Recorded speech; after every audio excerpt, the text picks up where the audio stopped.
Hello everyone, and welcome to Those Great Locomotives, a series I intend to keep up talking about quite interesting locomotives.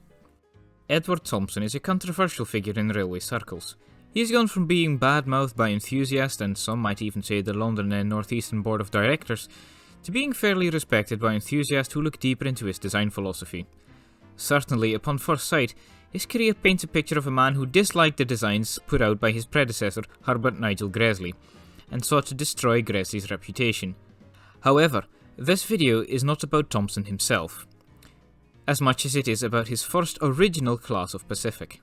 To provide more haulage power after the Second World War, Thompson built his own genuine design of Pacific, or locomotive with a wheel arrangement of 4 leading wheels, 6 driving wheels, and 2 trailing wheels. His first venture with Pacifics was rebuilding the entire P2 282 class into Pacifics in 1943, which greatly improved their availability and maintainability. These engines were classified as A2-2. Then, in 1944, he saw to converting, not rebuilding mind you, the last 4 of the V2 262 locomotives into Pacifics, classified A2-1. Looking at them, they look like normal V2s, but with a longer front end. Then, in 1945, emerged Thompson's magnum opus, as he had seen to rebuilding the very first Gresley Pacific, number 4470, Great Northern, as it was in deplorable condition. All of Thompson's Pacific classes share one family resemblance, and that is that they have an unusually long front end. The reason for this is Thompson's use of Wolfschard's valve gear on the middle cylinder. Wolfschard's valve gear is, of course, the selection of rods which makes the valves go back on themselves to keep the flow of steam going. Gresley's way of driving the valves in the middle cylinder was to lodge a bar across all 3 cylinders, all of Gresley's big locomotives having had 3 cylinders. This bar was driven by the outside cylinders, which meant that as the bar shifted with the movement of the outside cylinders, it would move the middle valve forward and back. This form of valve gear was very reliable, provided it was subject to high maintenance, and in those war years, that simply was not an option. Wolfschard's was simply easier to maintain, but it takes up a lot of space. It somewhat complicates matters that the A2-2, the very first Pacific class produced under Thompson, had to use the coupling rods of the old P2 class. The original connecting rods of the P2s was very short, so the outside cylinders had to be placed very far back in the frame. Combine this with the fact that the middle cylinder drove the front axle instead of the middle axle, as is more conventional on the LNER, and the result is that all Thompson Pacifics were long lagged. Thompson's own Pacifics, the ones he generally designed from the ground up, were practically a supercharged A2-1 on par with the rebuilds of the P2 282s. They had the same 6-foot 2-inch driving wheels, the same size as on the original V2 locomotives. They also had the exact same cylinders and pistons as the stroke ones, 19 inches bore by 26 inches stroke. But from there, it's all a step up. The boiler was upgraded from 225 psi to 250 psi. They had a bigger firebox, providing some 30 square feet of extra heating surface. Unlike the stroke ones, the A2-3s, as they eventually became classified, were built with smoke deflectors, which are these large shields on the front. Finally, the A2-3s were strong engines. They had some 40,000 pounds of tractive effort, being rated on the British railway system of 1948 on a scale of 0 to 9 as an 8 for passenger traffic and a 7 for goods traffic, or an 8P7F. On paper, this made them the same power class as the older Gresley Pacifics. Quite impressive considering their poor weight distribution. However, in reality, the performance of the A2-3 would be closer to a 7P. The class was churned out one by one, from May 1946 to August 1947. In the old LNER tradition, they were all named after racehorses, save for the very first member of the class, which was named Edward Thompson, apparently much to the designer's dismay. He was not fond of the practice of naming engines, and he was actually quite humble, proposing such names as utility himself.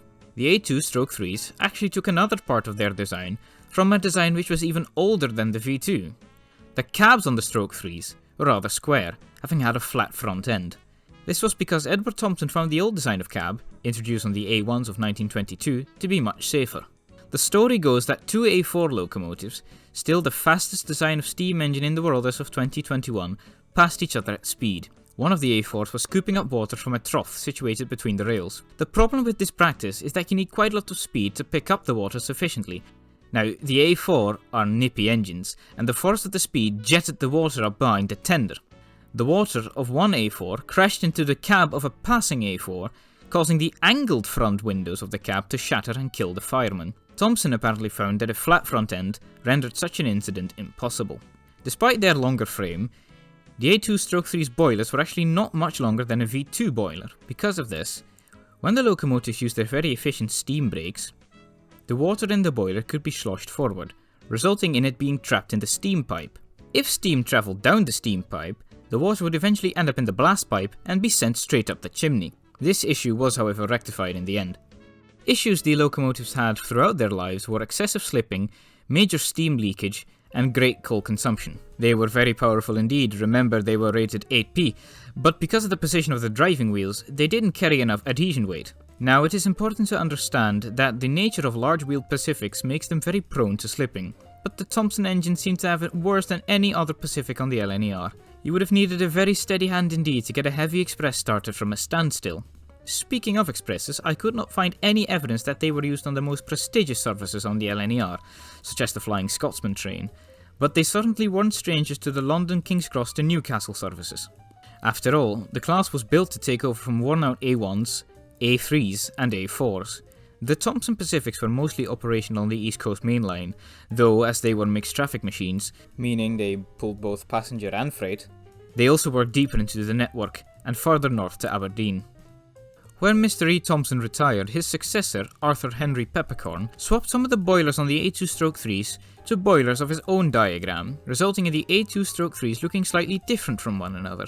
Some had a boiler constructed with few rings and a simple dome, whilst others had a boiler with lots of boiler rings, fitted with a banjo-shaped dome. What's interesting about this is that this was done remarkably quick. The story goes that Thompson's draftsmen already had been working on an improved Stroke 3 design without Thompson's knowledge.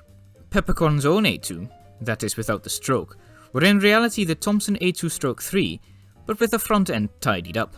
By the time British Railways was formed in 1948, 9 of the A2 Stroke 3s were sent to sheds in the northeast, 1 was allocated to Scotland, and the rest went south. Number 500 Edward Thompson, by 1948 renumbered as 60500, was famously active around Peterborough's New England shed. Sadly, the Stroke 3s were not long-lived. The first batch of withdrawals took place in 1962, and it was in 1962 that the last members of the class were funnelled towards New England shed, as well as York, Aberdeen Ferry Hill shed, St Margaret's Depot, Tweedmouth shed, and Pulmaldy shed. The last withdrawn of all Thompson Pacifics across all of his 3 Pacific classes, that is A2-2, A2-1 and A2-3, was one of the Pulmaldy engines, number 60512, with the great name of Steady Aim, withdrawn in 1966. It's probably worked out the last of his days on the same duties as the LNER A4, the Glasgow Aberdeen Expresses. Don't let the classification fool you. The A4 is actually an older design, and it outlived the A2-3s. The sentiment seems to be that the A2-3s were pretty much unloved by enthusiasts throughout their lives, being regarded as ugly even to this day. But in the 21st century, they have gained more sympathy and even some love. They, much like Mr. Thompson's more successful B1 class, symbolise a forward-thinking LNER, providing a truly modern steam locomotive as a stopgap between major motive power shifts from steam to diesel, the LNER having considered diesel power as early as the 1930s. I certainly know I have my model of an A2-3 pre-ordered, as I find these locomotives fascinating. I hope that this video has taught you at least a little something new about perhaps the least loved LNER Pacific. Sources on an extinct and unloved locomotive are sparse, so I implore anyone who's even a bit interested in the subject to watch the Railway Mania podcast episode about Edward Thompson, with Simon A.C. Martin as a guest. He is far more knowledgeable on the subject than me, and you won't regret listening to what he has to say. Lastly, I want to thank you all very much for watching. If there is any locomotive you would like to see next, please do write your suggestions in the comments. Just a disclaimer, although I have sources for international motive power, my main interest is in British locomotives. So, I hope to see you all in the next episode.